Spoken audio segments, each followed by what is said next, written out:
القرآن قوما ويدعو به آخرين أو كما قال النبي صلى الله عليه وسلم।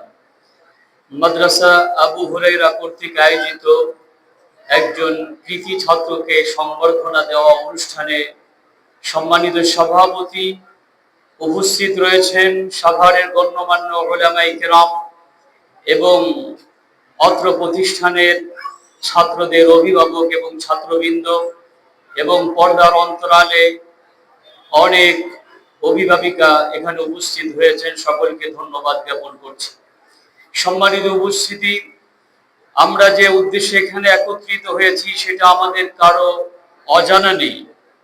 একজন কোরআনের হাফিজকে সম্মানিত করা, ইজ্জত দান করার জন্য আমরা এখানে একত্রিত হয়েছি। একজন হাফিজে কোরআনকে সম্মান দেওয়া, ইজ্জত করা, তাকে অনার করা, সংবর্ধনা দেওয়া, এটা কোরআন হাদিস সমর্থিত একটা বিষয়। কিয়ামতের ময়দানে আল্লাহ রাব্বুল আলামিন এক একজন হাফেজকে লক্ষ লক্ষ কোটি কোটি মানুষের সম্মুখে উপস্থিত করে তার বাবা মাকে নূরের টুপি পরিয়ে সংবর্ধনা দিবেন। চিল্লায়ে সুবহানাল্লাহ বিহামদি। যদি এই হাদিসের মাধ্যমে এটা বোঝা যায় যে একজন হাফেজে কোরআনকে আল্লাহ রাব্বুল আলামিন জান্নাতের মধ্যে কিয়ামতের ময়দানে এই পরিমাণ সম্মান দিবেন, তাহলে সেই হাফেজে কোরআন দুনিয়ার বুকে এই পৃথিবীর ময়দানে কি পরিমাণ ইজ্জতের হক রাখে, বলেন ঠিক কি ঠিক না? আজকে আমরা যদি পৃথিবীর দিকে তাকিয়ে থাকি, সারা পৃথিবী যদি আমরা অ্যানালাইসিস করি, গবেষণা করি, দেখা যায় বিভিন্ন দিকে বিভিন্ন গবেষণার ক্ষেত্রে বিভিন্ন ব্যক্তি কৃতি অর্জন করে সংবর্ধনা দেওয়া হয়, রাষ্ট্রীয়ভাবে দেখা হয়, সামাজিকভাবে তাকে বিভিন্ন সম্মান এবং ইজ্জত করা হয়। কিন্তু অত্যন্ত দুঃখের বিষয়, পরিতাপের বিষয়, আফসোসের বিষয়, বাংলাদেশের প্রতিষ্ঠার পর থেকে আজ পর্যন্ত কোন কৃতি হাফেজকে, আজ পর্যন্ত বিশ্বের চ্যাম্পিয়ন কোন হাফেজকে বাংলাদেশে সরকারিভাবে কোন ধরনের সংবর্ধনা দেওয়া হয় নাই। বলে ঠিক কি ঠিক না?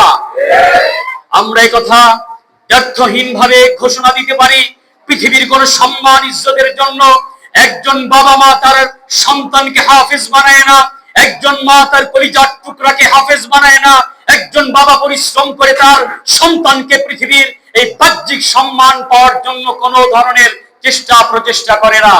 শুধুমাত্র আখিরাতের সেই রাসূল করিম সাল্লাল্লাহু আলাইহি ওয়াসাল্লামের বর্ণিত ফজিলত অর্জন করার জন্যই বাবা মা এই পরিমাণ কষ্ট এবং মুজাহাদা করেন। বলে ঠিক কি ঠিক না?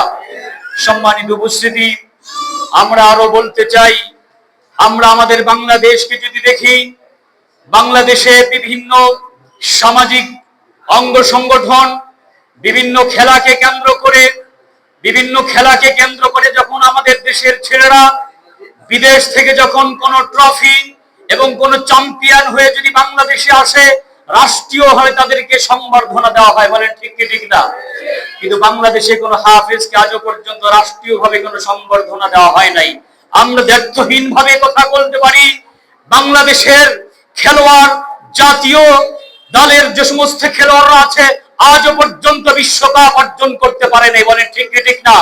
বাংলাদেশের দামাল ছেলেরা বাবা মা কষ্ট করে যে সমস্ত হাফেজদেরকে হাফেজ বানিয়েছে, তারা 1 নয় 2 নয় 50 নয় 100 নয় 170টি দেশে চ্যাম্পিয়ন হয়ে বাংলাদেশের লাল সবুজের পতাকাকে বিশ্ব গৌরবে তারা আলোকিত করেছে। বলে ঠিক কি ঠিক না?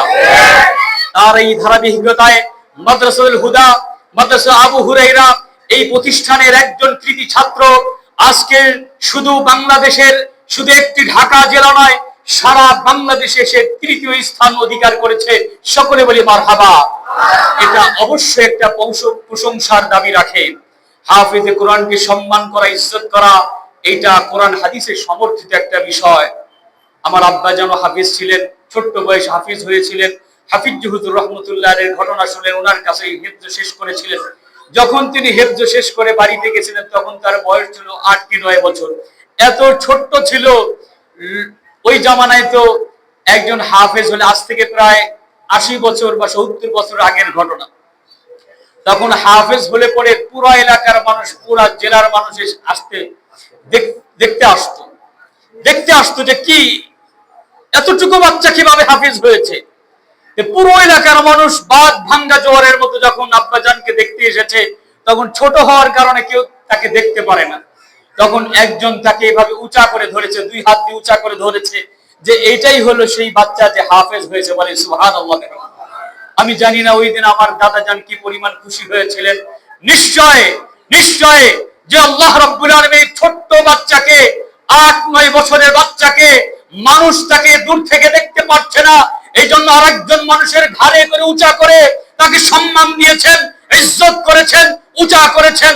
ইনশাআল্লাহুল আজিজ কিয়ামতের ময়দানে কোটি কোটি মানুষের সম্মুখে এই হাফেজে কোরআনকে আল্লাহ রাব্বুল আলামিন তাকে উঁচা করে সবার সামনে তাকে ইজ্জত দান করবেন। বলেন ঠিক কি ঠিক না? আমরা সে কথাই বলতে পারি। আজকে আমরা এই স্বাভাবিক 100-200 মানুষ একত্রিত হয়ে এই ইমরান হুসাইনকে সম্বর্ধনা দিচ্ছি, এটা দুনিয়ার সামান্য পাওনা। আমরা জানি না কিয়ামতের ময়দানে, হাসরের ময়দানে আল্লাহ রাব্বুল আলামিন ইমরান হুসাইনের জন্য কি পরিমাণ সম্বর্ধনার ব্যবস্থা করেছেন। ঠিক না ঠিক বলেন? এই জন্য তাই আসুন আমরা এই সমস্ত সম্বর্ধনা অনুষ্ঠানে এসে নিজে অনুপ্রাণিত হই, নিজে উদ্বুদ্ধ হই, যে আমরাও আমার বাচ্চাটাকে দিয়ে আমি একজন গর্বিত হাফেজের সন্তানের বাবা হতে পারি। এই জন্য নিয়ত করা যায় কি যায় না? আলহামদুলিল্লাহ অনেকেই আছেন, আমার মুসল্লি ভাইদের মধ্যে অনেকে আছেন, অনেক বড় বড় ওলামায়ে কেরাম এখানে আছেন। আমরা সকলেই